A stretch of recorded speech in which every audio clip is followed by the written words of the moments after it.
Panama, pays d'Amérique centrale bordé au nord par la mer des Antilles et au sud par l'océan Pacifique. La capitale est la ville de Panama. La monnaie est le balboa et le dollar américain. Dans ma dernière vidéo, je vous ai parlé de mon voyage au Costa Rica et que je traversais au Panama tout de suite après. Je trouve important de vous expliquer c'est quoi le processus à la frontière terrestre entre le Costa Rica et le Panama. Si vous décidez d'aller au Panama en passant par Puerto Viejo, je vous conseille de payer une compagnie offrant un service de navette. La compagnie vous guide à travers les processus douaniers entre le Costa Rica et le Panama. J'avais lu plusieurs commentaires sur Internet venant de personnes qui ont eu des amendes à cause qu'ils n'avaient pas payé la taxe d'entrée. Il est vrai qu'il n'est pas évident de savoir où il faut se présenter pour acquitter les frais. Il faut payer au Costa Rica une taxe de sortie. Ensuite, il faut aller dans un autre bâtiment, montrer une preuve de sortie du Panama, exemple votre billet d'avion avec la date de retour. Et dans un autre endroit, il faut montrer son passeport. Lorsque vous traversez au Panama, n'oubliez pas de payer la taxe d'entrée et ils vont vous donner un petit papier qu'il ne faut absolument pas perdre. Peut-être que certaines étapes ont changé depuis 2016, alors faites votre recherche afin d'être à jour. Je suis restée 2 semaines au Panama et j'ai surtout relaxé et profité de la plage. Je suis restée 1 semaine à Bocas del Toro, située du côté de la mer des Caraïbes. Cette province est formée de plusieurs îles. Bien entendu, les activités y sont principalement aquatiques. J'ai été hébergée au Bambuda Lodge sur l'île Solarte. Il s'agit vraiment d'une belle auberge et les repas sont exquis.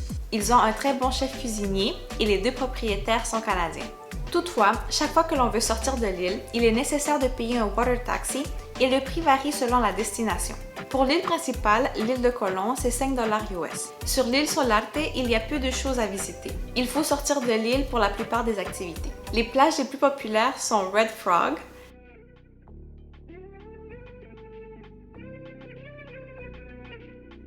Star Beach et la Isla Zapatilla. Pour faire la fête et aller danser, tout se passe sur l'île de Colón. La semaine suivante, je suis partie pour la capitale. Vous avez 2 choix pour vous y rendre à partir de Bocas del Toro, par autobus ou par avion. En autobus, ça coûte 30 $ et c'est 10 heures de trajet de nuit. Beaucoup de personnes m'ont dit que l'inconvénient en autobus, c'est l'air climatisé. C'est très froid. Alors j'ai décidé de prendre l'avion. L'aéroport se situe sur l'île de Colón et le prix tourne alentour de 150 et 200 $. Voici les endroits que j'ai visités dans la capitale. Bien sûr, j'ai visité le canal du Panama. Il y a un musée que j'ai trouvé très intéressant et des estrades vous permettant de voir les bateaux passer. Ce canal a permis de lier l'océan Pacifique et l'océan Atlantique.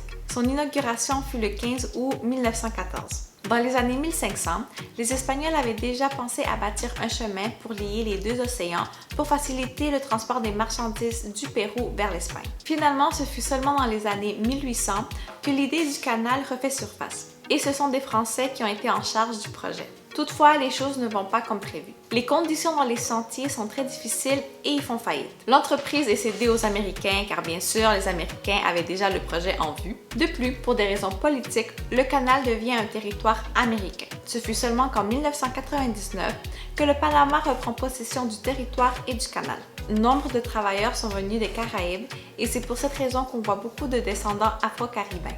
J'ai été hébergée dans le Casco Viejo. Il s'agit du centre historique de Panama et il est inscrit au patrimoine mondial de l'UNESCO. Perdez-vous dans les rues du Casco Viejo et allez manger au café le plus vieux de la ville, le café Coca-Cola. Dans le Casco Viejo se trouve aussi un musée sur le canal du Panama. Je me suis également promenée sur la Cinta Costera. Il s'agit d'une promenade au bord de l'eau et elle vous amène jusqu'au centre de la ville où se trouvent les gratte-ciels et les gros hôtels. Sur la Cinta Costera, proche du Casco Viejo, se trouve aussi un marché où vous pouvez aller manger du poisson frais. D'autres endroits que vous pouvez visiter sont les ruines du Panama Viejo de 1551 et la Calzada de Amador, où se trouve le biomusée. Ma partie préférée du voyage fut San Blas. Je reviendrai au Panama juste pour San Blas. Il s'agit d'un archipel dans la mer des Caraïbes qui contient plus de 300 îles gérées par la communauté indigène des Kunayala. C'est un endroit paradisiaque. C'est seulement à 2 heures de la capitale. Vous dormez dans des cabines très rustiques. Le plancher, c'est le sable de l'île. La cabine n'est composée que d'un lit très simple et l'eau de la douche commune est un peu salée. Il n'y a pas de Wi-Fi ou de données, alors c'est un endroit parfait pour relaxer et déconnecter. Pour une nuit, ça m'a coûté environ 220 $. Ça inclut le transport, les repas, l'hébergement, le déplacement sur différentes îles et un certain montant va à la communauté. Si vous avez aimé ma vidéo, n'oubliez pas de cliquer sur like, de partager et de vous abonner à ma chaîne. Gracias!